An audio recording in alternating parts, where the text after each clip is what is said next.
तो चलिए बिना किसी देरी के इस केस फाइल में गोता लगाते हैं।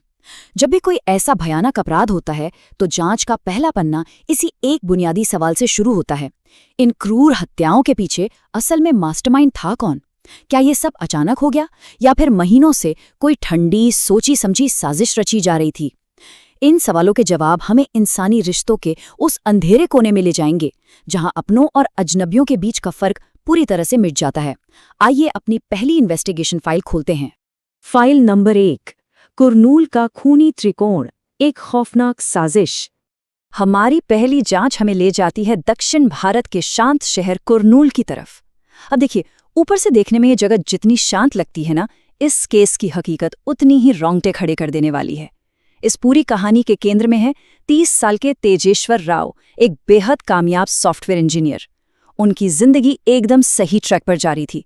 काम के सिलसिले में वो कुरनूल में थे, जहां उनकी मुलाकात होती है बैंक मैनेजर ऐश्वर्या से। धीरे धीरे ये रिश्ता प्यार और फिर शादी के फैसले में बदल जाता है। सब कुछ एकदम परफेक्ट लग रहा था, एक आदर्श जीवन। लेकिन पिक्चर अभी बाकी थी और कहानी का सबसे बड़ा और चौंकाने वाला मोड़ आना अभी बाकी था।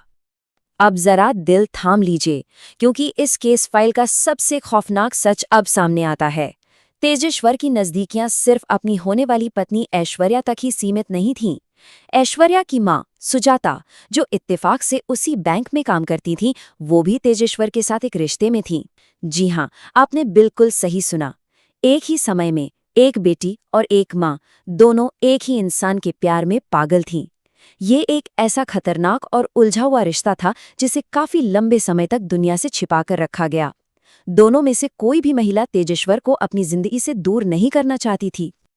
और ये पूरी टाइमलाइन हमें दिखाती है कि कैसे चीजें एक खौफनाक रफ्तार से बेकाबू हुईं। 18 मई 2025 तेजेश्वर और ऐश्वर्या की बड़ी धूमधाम से शादी होती है, लेकिन ये शांति तो बस तूफान के आने से पहले की खामोशी थी। शादी के कुछ ही हफ्तों के अंदर ऐश्वर्या का बर्ताव पूरी तरह बदलने लगा। उसने तेजेश्वर की हर एक हरकत पर नजर रखना शुरू कर दिया, यहाँ तक कि उसकी बाइक में एक सीक्रेट जीपीएस ट्रैकर भी फिट कर दिया, क्योंकि तेजेश्वर अभी भी अपनी सास सुजाता से मिल रहा था। फिर आता है 17 जून 2025 का दिन। तेजेश्वर अचानक से गायब हो जाता है। उसका फोन स्विच ऑफ था और उसी दिन कुछ घंटों बाद सड़क किनारे एक ऐसी बुरी तरह से शत-विक्षत लाश मिलती है जिसे पहचानना तक मुश्किल था। मतलब 1 महीने से भी कम समय में शादी के मंडप से लेकर सड़क किनारे मिली लाश तक का ये सफर सच में डरा देने वाला है। अब लाश मिलने के तुरंत बाद पुलिस की जांच मशीनरी पूरी तरह से हरकत में आ गई। एक मंझे हुए डिटेक्टिव की तरह पुलिस ने भावनाओं को साइड में रखा और सीधा ठोस सबूतों पर फोकस किया। महीनों के कॉल रिकॉर्ड्स खंगाले गए, शहर भर के सीसीटीवी फुटेज चेक किए गए और सबसे बड़ा सुराग, बाइक में लगा वो खुफिया जीपीएस ट्रैकिंग डेटा। इन सभी डिजिटल सबूतों ने मिलकर एक बहुत ही साफ और अचूक कहानी बयां कर दी। कहते हैं ना, इंसान झूठ बोल सकता है पर सबूत नहीं। और जैसे जैसे डेटा की परतें खुली, जांचकर्ताओं के सामने जो तस्वीर आई वो किसी बाहरी दुश्मन की नहीं थी। ये तो घर के अंदर ही रची गई एक खौफनाक साजिश थी। और शक की सुई सीधे जाकर रुकी ऐश्वर्या पर। आप जानते हैं, अपराध विज्ञान में हमेशा एक ब्रेकिंग पॉइंट होता है, एक ऐसा पल जब इंसान का दिमाग सोचना समझना बंद कर देता है और सिर्फ नफरत हावी हो जाती है। ऐश्वर्या के लिए वो ब्रेकिंग पॉइंट तब आया जब उसे ये पूरी तरह से यकीन हो गया कि शादी के बाद भी उसके पति और उसकी अपनी मां के बीच का वो नाजायज रिश्ता खत्म नहीं हुआ है। इस भयानक धोखे ने उसके अंदर एक ऐसा जानलेवा गुस्सा भर दिया जिसने एक पढ़ी लिखी लड़की को एक बेरहम कातिल बना दिया। ये सिर्फ गुस्से में किया गया कत्ल नहीं था, ये अपने टूटे हुए अहंकार और विश्वासघात के दर्द से उपजी एक बहुत ही ठंडी और सोची समझी साजिश थी। एक बार जब ऐश्वर्या ने हत्या का मन बना लिया तो इसे किसी पेशेवर कातिल की तरह ही अंजाम दिया गया। स्टेप 1, ऐश्वर्या ने अपने प्रेमी, जी हाँ उसका भी एक प्रेमी था, बैंक मैनेजर तिलकम राज, उसके और कुछ साथियों के साथ मिलकर पूरी प्लानिंग की।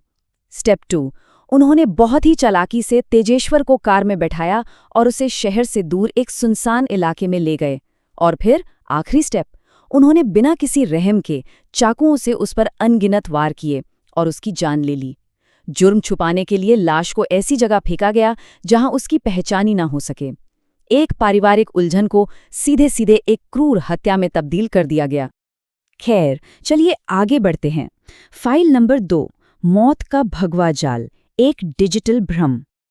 अगर कुरनूल का मामला अपनों के विश्वासघात का था, तो ये दूसरा मामला पूरी तरह से अजनबियों द्वारा रचे गए एक खतरनाक भ्रम की कहानी है। मिलिए 45 साल के इंद्र कुमार तिवारी से, पेशे से एक सीधे साधे गांव के टीचर जो अपनी जिंदगी एकदम अकेले काट रहे थे। इंद्र कुमार की कहानी दरअसल उस भयानक अकेलेपन की कहानी है जो अक्सर इंसान को शिकारियों के लिए एक आसान शिकार बना देती है।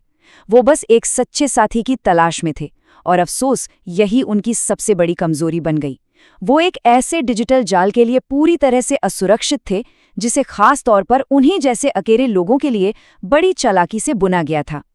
मैं तुमसे शादी करना चाहती हूँ, बस यही वो इकलौता वाक्य था जिसने सब कुछ पलट कर रख दिया। सोशल मीडिया पर एक बेहद खूबसूरत साध्वी से उनकी वीडियो कॉल होती है और कुछ ही समय बाद ये सीधा प्रपोजल आता है। इंद्र कुमार के लिए तो ये किसी चमत्कार से कम नहीं था। उन्हें लगा जैसे बरसों का अकेलापन एक झटके में खत्म होने वाला है।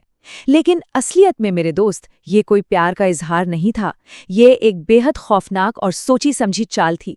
एक ऐसा चारा जिसे इस अकेले और मासूम आदमी को फंसाने के लिए बड़े ही सटीक तरीके से फेंका गया था। अगर हम इस जाल की बनावट को कुछ चरणों में तोड़कर देखें तो ये किसी मिलिट्री ऑपरेशन जितना ही सटीक नजर आता है। पहले चरण में शिकार को सिर्फ एक वीडियो कॉल के जरिए डिजिटल दुनिया में लुभाया गया। दूसरे चरण में लगातार मीठी मीठी बातें करके उसका अंधा विश्वास जीत लिया गया और शादी के हसीन सपने दिखाकर उसकी सोचने समझने की ताकत को एकदम सुन्न कर दिया गया। और आखिर में तीसरे चरण में उसे एक तय जगह यानी एक होटल के कमरे में मिलने के लिए बुलाया गया, जो असल में एक मौत का फंदा था। यहाँ इंसान की उम्मीद को ही एक बहुत घातक हथियार बना दिया गया। जब इंद्र कुमार अपने नए जीवन के हसीन सपने सजाकर उस होटल के कमरे में पहुंचे, तो जैसे ही वो दरवाज़ा बंद हुआ, सारा का सारा भ्रम टूटकर बिखर गया। उस कमरे में कोई प्यार करने वाली साध्वी नहीं थी।